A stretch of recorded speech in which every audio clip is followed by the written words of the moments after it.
Hello there and welcome to yet another episode of Kalekia's Health Moments, where as always we live healthy one story at a time.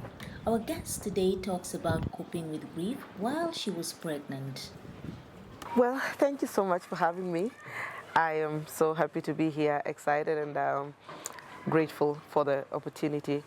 Well, my name is Ruth Matete.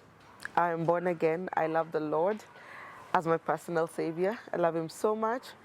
I am also a single father's child, the only child of a single father.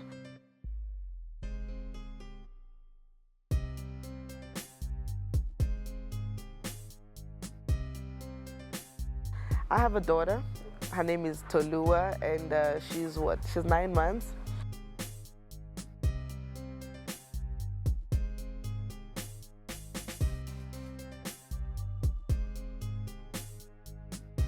I'm a voice coach. I have a music school in town, Matete Music School, where we do training in musical instruments. Instruments like guitar, piano, violin, saxophone, guitar. I've said guitar already, and drums as well. Yeah, and I am the voice coach at the school. Yeah, basically, that's what I do. Yeah. Mighty warrior, mighty warrior. I'm jealous of the rain that falls upon your skin. I used to know you look like a movie. You sound like a song created. What has come to be before I pluck your wings. Cover me, please. I'm also a worship leader. What else am I? Yeah. Well, my late husband and I, Pastor Beloved John, we met in 2017, and I would say right from the start, we knew that we wanted to be together, and we dated for quite some time before we got married. We dated for about 4 years, I guess, from 2017 to 2019. And end of 2019 is when we got married in November 22nd, where we had a wedding. And yeah, we started life together.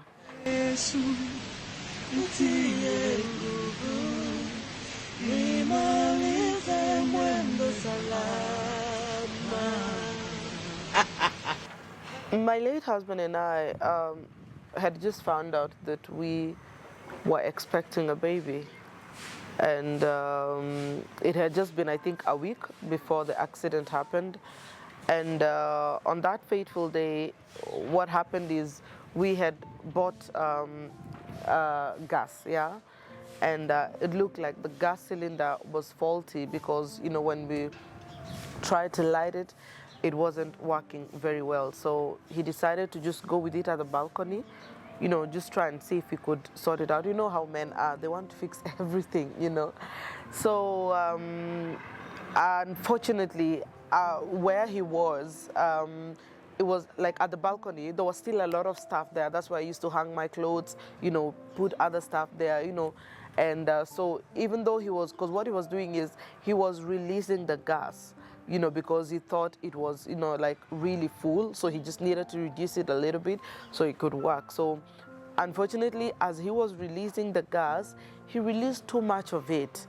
And he didn't wait for it to like evaporate. So it was just, filling up in the air. And he tried to light it, to check if the gas is working. And whoop, that's when it exploded.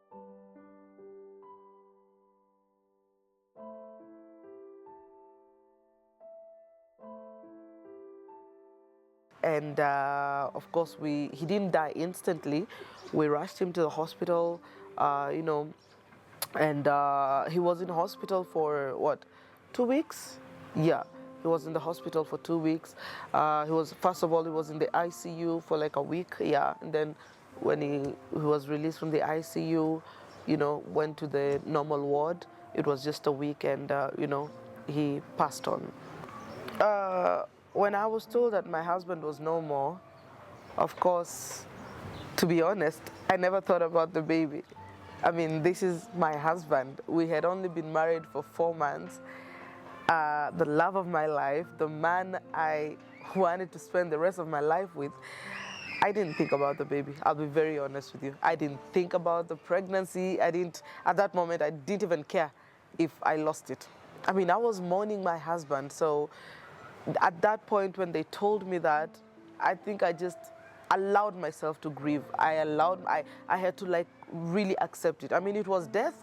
And, when they told me, of course, you want to think that it's not true and stuff like that. But hey, I know what death is. And so when they told me he's gone, I had to quickly adjust because I didn't want to lose it. And I think also at some point where even if I wasn't so careful about losing the baby, the pregnancy, at some point, yeah, I was like, you know what? He might have gone, but because of the seed that he has left me with, I really have to hold myself together and find a way. But there are days that, I didn't care. And all I wanted to do was just moan and cry and cry and cry and cry. So it was really hard. I think what filled me was fear. Yeah, I was so scared of the future. I was like, what? I had my life planned, get married and then raise a family with my husband. And here life was already telling me that I'm going to raise this baby alone. So I can tell you for a fact, fear engulfed me. Like, I was so scared. I didn't even know how I was going to make it. Yeah. What happened is this, very funny how God orchestrates some things in our lives.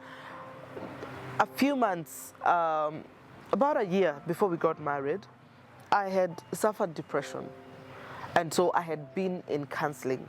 Yeah, I had been in counseling. I was seeing a counselor, talking to them and all that kind of stuff. So when this happened, I would tell you, I think I just used what I had learned from the counselor. I now was to practice everything we used to talk about and all that.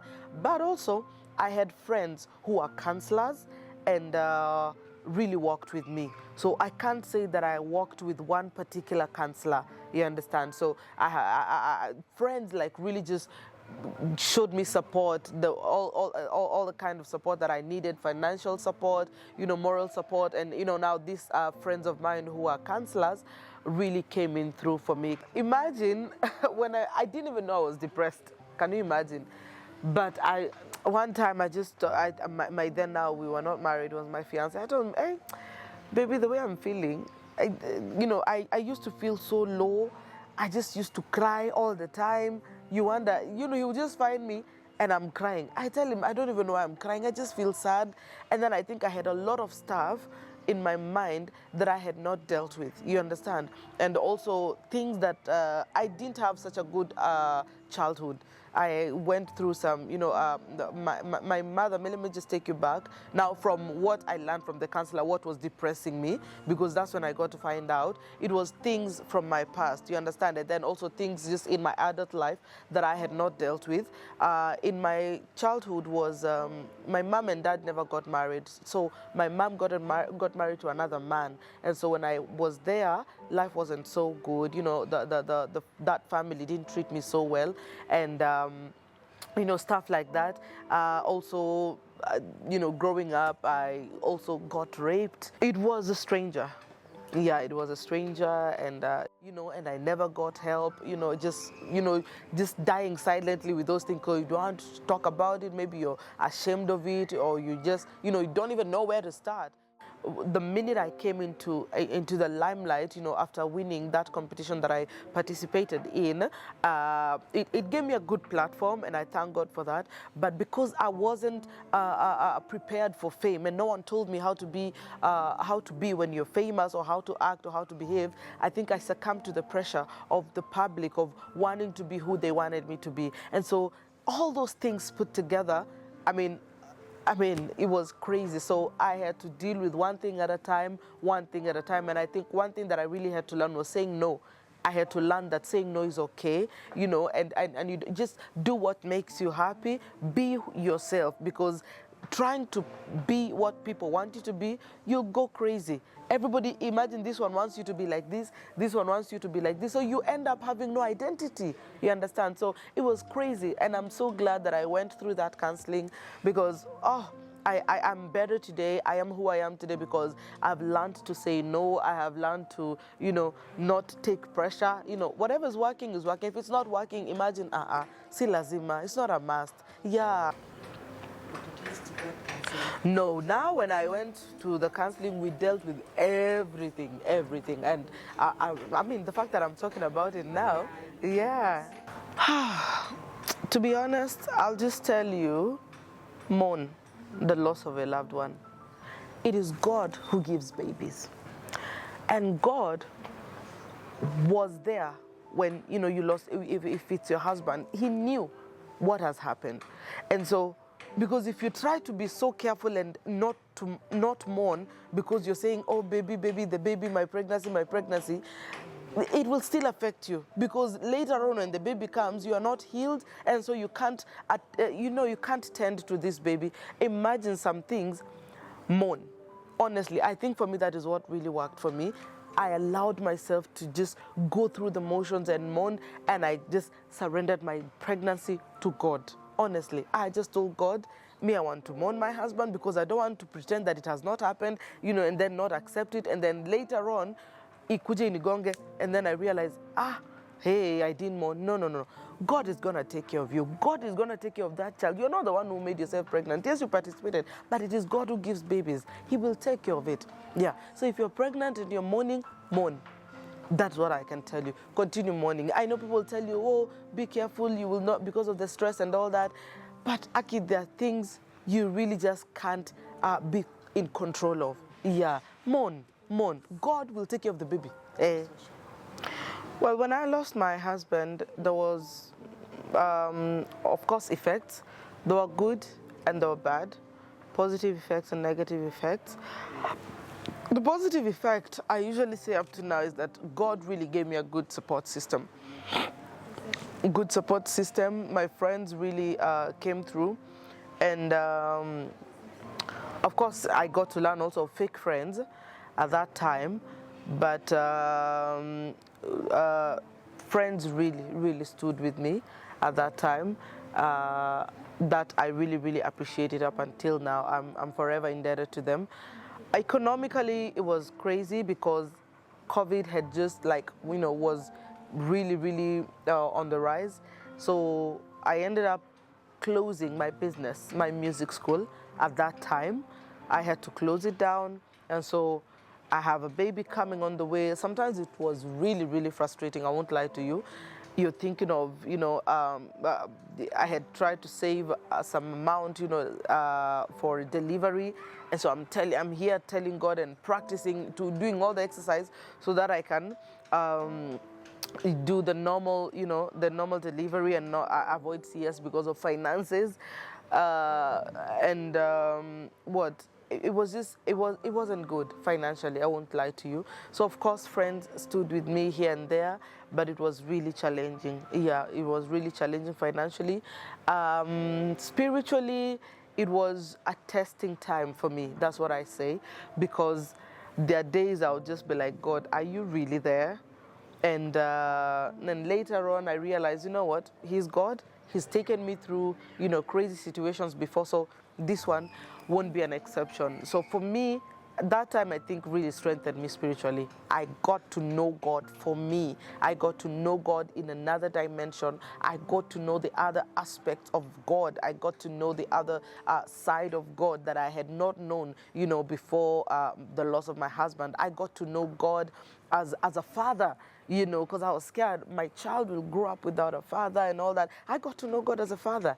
And even though Tolua may not have an earthly father right now, I know that the same way God has held me in His hands as a father, He's going to hold my baby as well. So for me, spiritually, I think I really got strengthened. I grew. I became stronger. My spirit man really came out alive during that time, because honestly, there are things, even if your friends want to help you, let me tell you, God will put you in a place where it is only Him who can get you out. So you can know that He is God. Yeah, so my support system was really great, and I thank God for that. For my friends, my family, and especially my dad. Oh my goodness, that man, may God just bless him for me. May he live long, to just see the goodness of the Lord in the land of the living. He's a good man, and he's really sacrificed a lot for me. He was really, really there for me. And sometimes, of course, friends will come, and at the end of the day, they'll have to go back to their homes, tend to their families. But my father, I'm his family. He was there all through their days. I would ask him. So I remember one time, I asked him a very hard question, and he didn't even know how to answer it, and I think he just told me it's going to be well, Luxo. My nickname is Luxo, because I think I asked him, Daddy, why am I going through all these things? Kwani nimekosea mtu, and I was like, Luxo, no, sometimes things just happen, So I really thank God for him. Yeah. My advice about being safe with gas, precautions to take: buy from a legit vendor, like at the petrol station, because there are all these people selling gas and you don't even know where they got it from and stuff like that, So if you can get your gas filled at the petrol station, it will be safer for you. Also, if you really, really have to check it, because sometimes it's there and you notice that it's not really working well. If you really have to check it out, do it in a very open air, like a very, very open place where now the gas will be able to circulate into the air. Yeah. Wow. I'm trying to remember the things people told me, and I'm like, okay, you guys. Number one, when you go to visit someone who's grieving, do not talk about the loss. Don't talk about the loss unless they start the topic. If you come to visit me, of course, I know that you came to visit me because I lost someone. Don't come and ask, hey, and that gas, what? How did it happen? Don't ask them how things are. Just, in fact, if you can talk about other things, the better. Just be happy. I remember some of my friends who came and they never asked anything, and I think I would always forever remember that visit. We sang, we talked about jokes, we told about our old jokes. They made fun of me of how I was looking with my pregnancy, with my big belly, how I was walking like a duck. Don't ask them anything unless they start the conversation. Then you can pick it up from there, but don't go back into it. Yeah, don't go back into the loss. In fact, sometimes I can imagine, don't even say sorry. I'm not even lying. From me, and I think it would, the ones who've been through grieving would agree with me. We don't want to talk, that we know you came for that, but we don't want to talk about it. Unless I want to, let me start the conversation, but don't. Yeah, don't start the conversation. I remember others just came, they came with food. Chicken, nini. They didn't ask anything. We just cooked and ate. As in, I don't know, it's weird. You'd think that you want to talk about it, but at that moment, it's like we want to just enjoy for a few minutes, because when you leave, do you know I'll cry? So I don't want to cry when you're here, and then when you go, then I start crying. Yeah, we will definitely cry, but don't make us cry when you're there. Do I see myself loving again in future? That's a definite yes. My God. Death is wicked, but life goes on. Life goes on, and for us, we who believe in God, we know that He's a God of second chances, and the fact that God allows me to still love again, why not? So yeah, I definitely see myself loving again and having a family again.